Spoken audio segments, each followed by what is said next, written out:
तो अब क्या है, वो अब छात्र केंद्रित बन चुके हैं, यानी कि वो स्टूडेंट सेंट्रिक हो चुके हैं।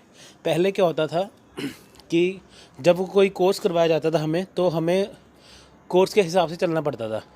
अगर हमें कोई चीज़ मुश्किल लगती है तो उसको करना ही पड़ता था। तो अब वो थोड़ा क्राइटेरिया चेंज हो चुका है। उसमें क्या है कि अगर हमें कोई चीज़ मुश्किल लगती है तो हमें घबराने की ज़रूरत नहीं है। तो अब हम वो उसको बदल के कुछ नया सब्जेक्ट रख सकते हैं। ठीक है फ्रेंड्स, यानी कि आपने कोई कोर्स कर रहे हो तो आपको जो मुश्किल सब्जेक्ट लग रहा है तो आप उसको हटा के उसकी जगह पे कोई और सब्जेक्ट जो है चुन सकते हो। जैसे वो आप +2 के बाद जो +3 वाला सिस्टम है, जैसे आपने कॉलेज में BA वगैरह में या ग्रेजुएशन में आपने किसी में उसमें आपने कुछ करना है, यानी कि आपने ग्रेजुएशन जिसमें करनी है तो आपको चॉइस मिल जाएगी।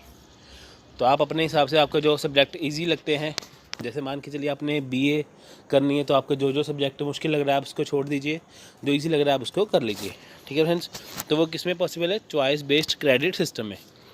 उदाहरण के तौर पर समझते हैं, देखिए अगर आप जैसे एक रेस्टोरेंट में गए, वहाँ पे आपने जो मेन्यू कार्ड में से जो जो चीज़ें मंगवाई हैं अपने हिसाब से, तो वहाँ पे आपको कोई बाउंडेशन नहीं होती कि नहीं आपको यही चीज़ मंगवानी है। आप मेन्यू कार्ड में से खुद चीज़ सेलेक्ट करते हो ना कि आपको क्या खाना है क्या नहीं, तो आपका बिल उस हिसाब से आता है। तो यही बात है, बस जो आप कोर्स सेलेक्ट करने जा रहे हो आपको उस हिसाब से अपने लिए जो मर्जी सब्जेक्ट जो है चुन लो। देखिए इसको शुरू करते हैं। चॉइस बेस्ड क्रेडिट सिस्टम एक शिक्षण मंच प्रदान करता है जिसमें छात्र या ज्ञान प्राप्त करने वाले को वैकल्पिक, मुख्य और सॉफ्ट स्किल पाठ्यक्रमों की सूची से अपना कोर्स चुनने की सुविधा मिलती है। अब देखिए यहाँ पे बात आई है वैकल्पिक, मुख्य और सॉफ्ट स्किल। मुख्य विषय क्या है? यानी कि जो आपने कोर्स करना है वो होता है मुख्य, यानी कि जो आपने कोर्स जो ज्वाइन किया है, जो आपने यानी कि +3 सिस्टम है, BA है, BCom है, BSc कुछ भी है, तो हो गया मुख्य। यानी कि जो आपको चीज़ करनी ही पड़ेगी वो तो आप कर ही रहे हो।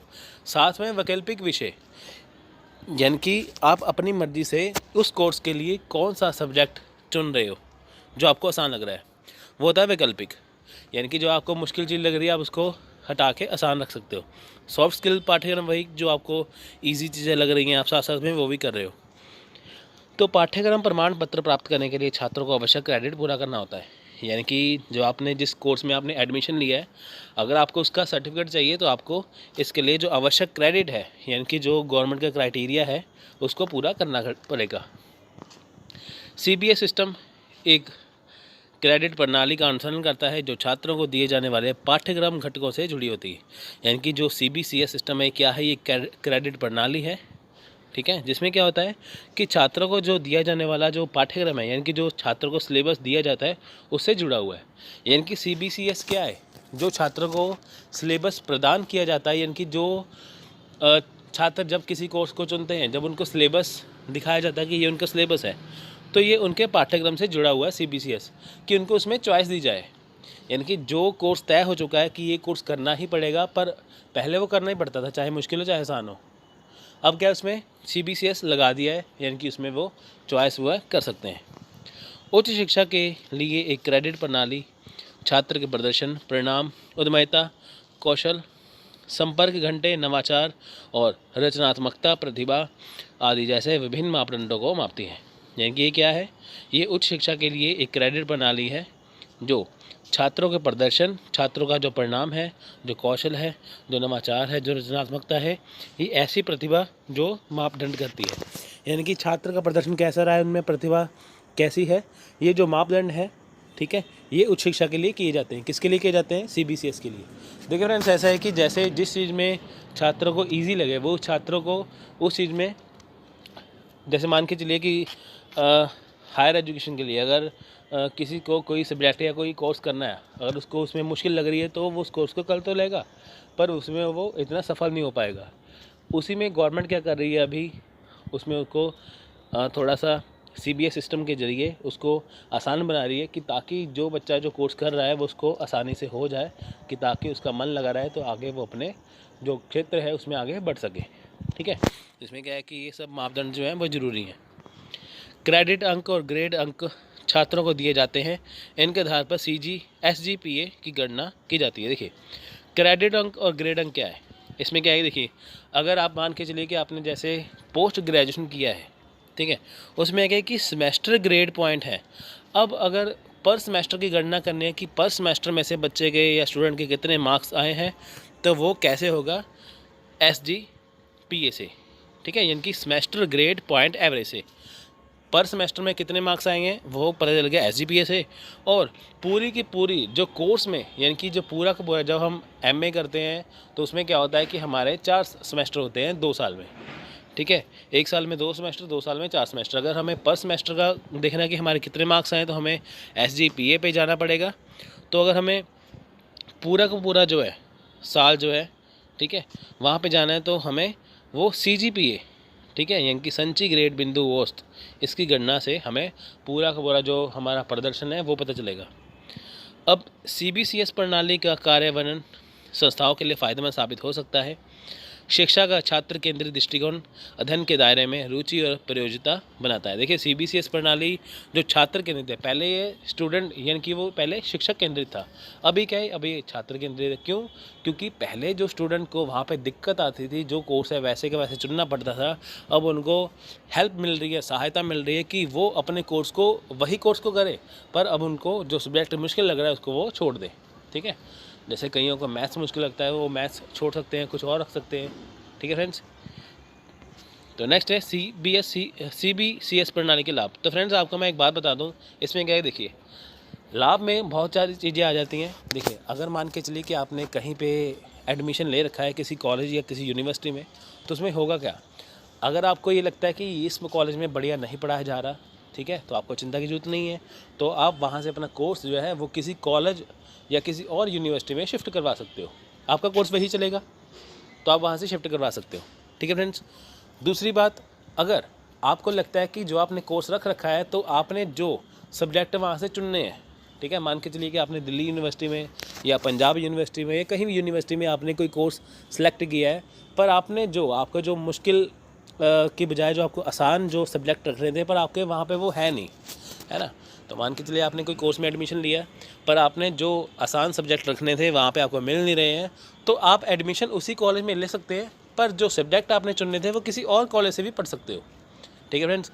यानी कि एडमिशन आप किसी और कॉलेज में लोगे, कोर्स आप किसी और कॉलेज में सिलेक्ट करोगे, पर आपके जो सुविधा के अनुसार जो सब्जेक्ट है वो आप किसी और कॉलेज से भी कर सकते हो, ठीक है। तो उससे होगा क्या, जब आप एग्ज़ाम दोगे तो उस कॉलेज में से जो आपने सब्जेक्ट को चुना होगा, आपके उस वो नंबर और जिसमें आपने एडमिशन लिया है वो नंबर आपके दोनों जो है वो ऐड हो जाएंगे, ठीक है फ्रेंड्स। तो पहले ऐसा नहीं था, अभी ये हो चुका है। अगर आपको कॉलेज बढ़िया नहीं लग रहा तो आप शिफ्ट कर सकते हो, ठीक है। अगर आपको सब्जेक्ट नहीं मिल सकता तो आप सब्जेक्ट भी शिफ्ट कर सकते हो। तो आइए इसके लाभ जानते हैं क्या है। CBCS इंटरफेस उपयोगकर्ता के अनुकूल उपयोग करने में आसान। देखिए जो CBCS है वो उपयोगकर्ता यानी कि जो छात्र उसके अनुकूल उपयोग करने में आसान है। छात्र के पास अंतर बहुविषयक पाठ्यक्रम भी चुनने का विकल्प है। अब छात्र के पास क्या है, अब छात्र जो बहुविषय पाठ्यक्रम भी चुन सकता है, ठीक है। इसमें जो अपनी मर्जी से जो है वो बहुविषयक जो पाठ्यक्रम है, यानी कि जो कितने सारे सब्जेक्ट हैं उसमें से वो चुन सकता है। व्यक्तिगत छात्र के IQ स्तर के आधार पर एक सक्षम छात्रों को पाठ्यक्रम चयन करने के लिए मार्गदर्शक करता है। अब देखिए इसमें क्या है कि जैसे छात्र जो है वो अपने IQ यानी कि अपने हिसाब से जो उनको आसान सब्जेक्ट लगता है वो चुन सकते हैं। अगर उनको कोई सब्जेक्ट चुनने में दिक्कत आ रही है, कोई विषय चुनने में दिक्कत आ रही है, तो उनको एक मार्गदर्शक दिया जाएगा कि ताकि वो उनका सब्जेक्ट चुनने में उनकी हेल्प कर सके। यह समूह कार्य अनुसंधान और सामुदायिक भागीदारी को बढ़ावा देता है। ये देखिए क्या है, ये समूह कार्य है, ठीक है, यानी कि जो ग्रुप है बच्चों का जो कुछ करना चाहता है उसको, रिसर्च को यानी कि अनुसंधान को, सामूहिक भागीदारी को ये बढ़ावा देता है। यह सीखने वाले को वॉक ऑन वॉक आउट दृष्टिकोण के माध्यम से प्रमाण अर्जित करने की संभावना देता है। अब देखिए जो स्टूडेंट कॉलेज में एडमिशन ले रहे हैं, स्टूडेंट कॉलेज छोड़ के जा रहे हैं, अब उनको जो सर्टिफिकेट चाहिए तो वो भी इनको मिल सकता है। पाठ्यक्रमों के चुनाव में छात्रों को अधिक लचीलापन प्रदान करता है। अब देखिए जो पाठ्यक्रम का चुनाव है उसमें छात्रों को अधिक लचीलापन क्या है कि जो आपको प्रोवाइड कराया जा रहा है सिलेबस में, ठीक है, जो सब्जेक्ट आपको प्रोवाइड कराया जा रहे हैं आप उसकी जगह पे कोई और सब्जेक्ट भी चुन सकते हो, ये है लचीलापन। छात्र बुनियादी या उन्नत स्तर पर पाठ्यक्रम चुन सकते हैं। अब जो छात्र हैं वो बुनियादी स्तर पर या उन्नत स्तर पर, यानी कि जो छात्र हैं जो बेसिक लेवल के यानी कि आसान सब्जेक्ट या थोड़े हाई लेवल के सब्जेक्ट भी इसमें चुन सकते हैं। शिक्षार्थी रोजगारोन्मुखी कौशल प्राप्त करते हैं। अब इसमें क्या है कि जो शिक्षार्थी हैं जो अब उनके जो आगे जाके उनकी जॉब में उनके रोज़गार में काम आएगा उसको कौशल भी यहाँ से प्रदान कर सकते हैं। जैसे मान के चलिए उनको कोई सब्जेक्ट ऐसे पढ़ा है तो अब वो जाके वो सब्जेक्ट पढ़ेंगे। जैसे वो मान लीजिए कोई टीचर बनेंगे तो उनके जाके वही काम आएगा आगे जाके, है ना। जिनका आगे जाके जिन्होंने टीचर को जो शिक्षक जो बनना है जिनका रोज़गार बनेगा उसमें इनके कौशल जो है काम आएगा। छात्र अपने टेम्पो पर आगे बढ़ते हैं। टेम्पो का क्या मतलब है कि जो छात्रों का जो स्तर होता है वो उस पर आगे बढ़ते हैं। अत्यधिक प्रेरित छात्रों को अतिरिक्त क्रेडिट हासिल करने का मौका मिलता है। देखिए जो अत्यधिक प्रेरित छात्र हैं यानी कि जो छात्र कुछ करना चाहते हैं ज़िंदगी में उनको अतिरिक्त क्रेडिट करने का मौका मिलेगा। संकाय में छात्र डाटा का प्रबंध करने, पाठ्यक्रम और योजना बनाने, पाठ्यक्रम प्रदान करने, पाठ्यक्रम आवंटित करने और शिक्षकों को सौंपने स्थानांतरण करने का लचीलापन है। अब इसमें क्या है देखिए, छात्रों का प्रबंधन यानी कि जो स्टाफ है वो पहले तो छात्रों का जो डाटा है जो उनके एप्लीकेशन फॉर्म वगैरह हैं जो ज़रूरी उनके डॉक्यूमेंट हैं वो उनका वो प्रबंधन करेंगे, रख रखाव करेंगे अच्छे से। फिर उन्होंने जिस सब्जेक्ट में उन्होंने अब एक कॉलेज में देखिए बीए है, एमए है, बीकॉम है, कितने सारे है ना कोर्सेज़ है, उनका जो पाठ्यक्रम है उसके अनुसार वो योजना बनाएंगे कि कौन से छात्र ने कहाँ पे एडमिशन ली है। अब पाठ्यक्रम प्रदान करना है यानी कि कौन सा सिलेबस किसको प्रदान करना है, बीए में कौन सा, एमए में कौन सा सिलेबस वहाँ पे रखना है। पाठ्यक्रम आवंटित कैसे करना है छात्रों को, ठीक है, स्थानांतरण करने का ये लचीलापन होता है। ये किसमें है, CBCS में। इस समाधान के माध्यम से शिक्षक शिक्षण योजना तैयार कर सकते हैं, उपस्थिति को चिन्हित कर सकते हैं और छात्रों के लिए असाइनमेंट तैयार कर सकते हैं। इसमें क्या है, इस समाधान यानी कि जो CBCS का जो समाधान है इसके माध्यम से क्या है, शिक्षक जो है वो शिक्षण योजना तैयार करते हैं। यानी कि पढ़ाना कैसे है बच्चों को वो योजना तैयार की जाएगी। छात्र कितने वहाँ पे उपस्थित हैं, रोज़ की उनकी जो अटेंडेंस है वो देखी जाएगी और छात्रों के लिए क्या क्या असाइनमेंट होनी चाहिए वो भी यहाँ पे देखी जाएगी। तो नेक्स्ट है CBCS का कार्यान्वयन कैसे करें। तो चलिए इसको इम्प्लीमेंट कैसे करें देखें, ये CBS कैसे लग सकता है। यह उच्च शिक्षा सीखने या प्राप्त करने के लिए एक छात्र केंद्रित दृष्टिकोण है। तो अगर आपको पेपर में क्वेश्चन आए तो आपको यही आएगा कि बताइए कि जो CBS सिस्टम है वो टीचर सेंटर है या स्टूडेंट सेंट्रिक है, तो ये छात्र केंद्रित है। देखिए चॉइस बेस्ड क्रेडिट सिस्टम ना केवल सीखने के अवसरों के लिए रास्ते खोलता है बल्कि सीखने के लक्ष्य और उद्देश्यों को भी प्रकट करता है।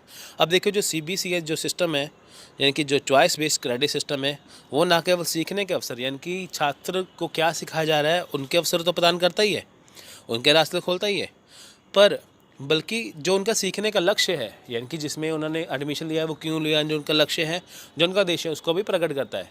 यानी कि जो सिखाया तो जा रहा है वहाँ पे, है ना, सिखाया तो जा रहा है, उसके अवसर तो प्रदान किए जा रही हैं, साथ में जो उनका लक्ष्य है जो उनका उद्देश्य है उनका भी बताया जा रहा है कि वो अपने लक्ष्य में कैसे आगे बढ़ सकते हैं। CBCS एक क्रेडिट प्रणाली का अनुसरण करता है जो छात्र को दिए जाने वाले पाठ्यक्रम घटकों से जुड़ी होती है। यानी कि जो CBCS क्या है, एक क्रेडिट प्रणाली है जो छात्रों को पाठ्यक्रम घटकों से जुड़ी होती है। यानी कि जो छात्र को जो सिलेबस है जो पाठ्यक्रम लगा हुआ है वो CBCS प्रणाली में बताया जाता है। उच्च शिक्षा के लिए एक क्रेडिट प्रणाली छात्र के प्रदर्शन, परिणाम, उद्यमिता, कौशल, संपर्क घंटे, नवाचार और रचनात्मकता, प्रतिभा आदि जैसे विभिन्न मापदंडों को मापती है। तो ये पहले वाला पॉइंट ही है, ये पहले में हम कर चुके हैं। तो नेक्स्ट है CBCS प्रणाली की विशेषताएं। अब देखिए इसकी विशेषताएं क्या हैं।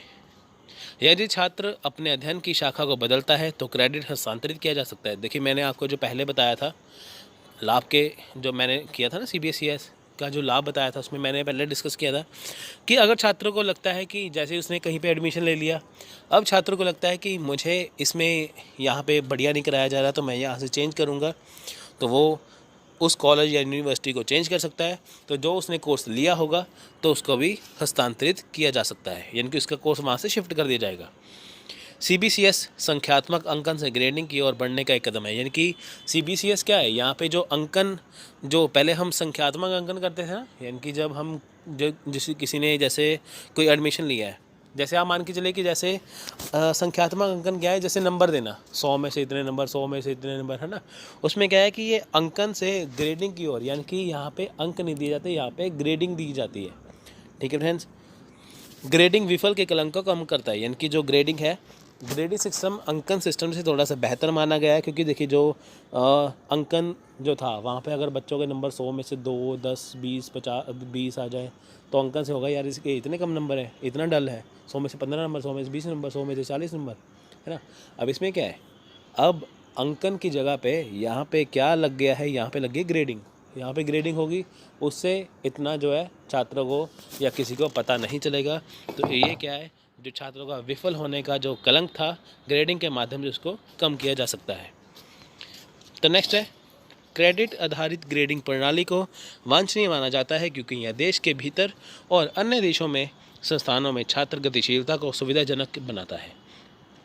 संभावित नियोक्ता इस प्रकार न्यायिक रूप से छात्रों के प्रदर्शन का आंकलन कर सकते हैं। देखिए इसमें क्या है कि जो क्रेडिट आधारित जो ग्रेडिंग प्रणाली है वो वांछनीय माना गया है। क्यों? क्योंकि ये देश के भीतर तो है ही है, यानी कि जो देश के अंदर तो है ही है, CBCS सिस्टम देश के अंदर है, पर अन्य देशों के जो संस्थान है, यानी कि जो अन्य देशों के कॉलेज है, उसमें भी ये CBCS प्रणाली जो है वो है। तो ये छात्रों को गतिशीलता, जो छात्रों की जो गतिशीलता है उसको सुविधाजनक बनाता है, यानी कि हमारे देश में तो है ही है, पर बाकी देशों में भी ये है। ठीक है फ्रेंड्स, तो इस प्रकार हम छात्रों का जो प्रदर्शन है उसका आकलन कर सकते हैं कि छात्र जो है CBS प्रणाली के तहत या पिछली प्रणाली के तहत कैसे परफॉर्म करते हैं, CBS प्रणाली उनके लिए कितने फ़ायदेमंद रही है। अब बात आती है कि चॉइस बेस्ड जो क्रेडिट सिस्टम है उसको संक्षेप में समझने के लिए। तो फ्रेंड्स, जैसा कि मैं आपको बता दूं कि आपको शायद ही कोई ऐसा वीडियो मिले इतना अच्छे से, तो आप इसको अच्छे से करिए, क्योंकि आपका एग्ज़ाम में एक भी नंबर छूटे ना, तो इसको अच्छे से करिए। मेरी कोशिश यही रहेगी कि आपको मैं अच्छे से करवा दूँ। देखिए अब इस संक्षेप में क्या है, चयनित जो आधार है, चयनित आधार क्या है, CBCS को हम क्यों चुनते हैं। देखिए ये कई पाठ्यक्रमों की पसंद है, यानी कि जिसमें आपको कई जो सब्जेक्ट जो दिए जाते हैं, आपको उसमें से कोई सब्जेक्ट चुनना है। जो आपका मुश्किल सब्जेक्ट लग रहा है उसको छोड़ दो, जो आपको आसान लग रहा है उसको आप पकड़ लो। ठीक है फ्रेंड्स, तो ग्रेड्स क्या है इसमें, O, A+, B+B, C, P, F and AB। इसमें इसके द्वारा निरूपित प्रदर्शन का सूचकांक है, यानी कि O से लेके AB तक यहाँ पे बताया जाता है। ठीक है फ्रेंड्स, ग्रेडिंग यहाँ से यहाँ तक होती है। तो नेक्स्ट है सेमेस्टर। देखिए शिक्षार्थी, सेमेस्टर में क्या है, सेमेस्टर का मतलब है कि आपको 6 माही के अंदर कितना पढ़ाया गया है। शिक्षार्थी शिक्षक व्यस्तता को सेमेस्टर वार मापा पहचाना जा सकता है। देखिए अब जैसे आप पोस्ट ग्रेजुएशन करते हो तो आपके उसमें होते हैं 4 सेमेस्टर, तो जैसे पर सेमेस्टर में आपके कितने नंबर आए हैं। अब देखिए फ्रेंड्स, सेमेस्टर सिस्टम क्यों लगाया गया, क्योंकि पहले सालाना जो पाठ्यक्रम था वो बच्चों के ऊपर बोझ बन जाता था। जैसे बच्चे को पूरे साल का जो मोटी मोटी किताबें पढ़नी पड़ती थी, और सेमेस्टर वाइज क्या है, बच्चों का जो भार है वो कम हो चुका है। जो उनको मोटी मोटी किताब पढ़नी पड़ती थी, अब उसके एक किताब की 2 किताबें बना दी गई हैं कि ताकि उनके ऊपर भार ना पड़े, तो उनको आधा ही पढ़ना पड़े। ठीक है, इनकी 1 साल के अंदर जो पूरा पढ़ता था वो उसको 1 साल में 2 बार एग्ज़ाम दे के उसको आधा आधा करके पढ़ना पड़ता है सेमेस्टर में। तो इससे क्या होगा, इससे जो शिक्षार्थी है उसका जो है वो थोड़ा सा भार से कम हो जाएगा उसको जो। ठीक है फ्रेंड्स, सालाना में हमें पूरा पढ़ना पड़ता है, सेमेस्टर में हमें थोड़ा सा कम पढ़ना पड़ता है। क्रेडिट क्या है, प्रति सप्ताह कक्षा घंटे क्रेडिट सिस्टम में अतिरिक्त महत्व रखता है। अब देखिए क्रेडिट क्या है कि प्रति सप्ताह यानी कि हर हफ्ते कक्षा में कितने घंटे जो है वो बच्चों ने पढ़ा है, तो वो भी क्रेडिट सिस्टम अलग से दिया जाएगा। यानी कि जितने बच्चे यहाँ पे होंगे सप्ताह में जितने ज़्यादा जुड़ेंगे तो उनको जो है वो क्रेडिट सिस्टम जो है वो अतिरिक्त से मिलेगा। सहायता क्या है, देखिए classroom attendance, mid term test आदि के रूप में निरंतर और व्यापक व्यापक है।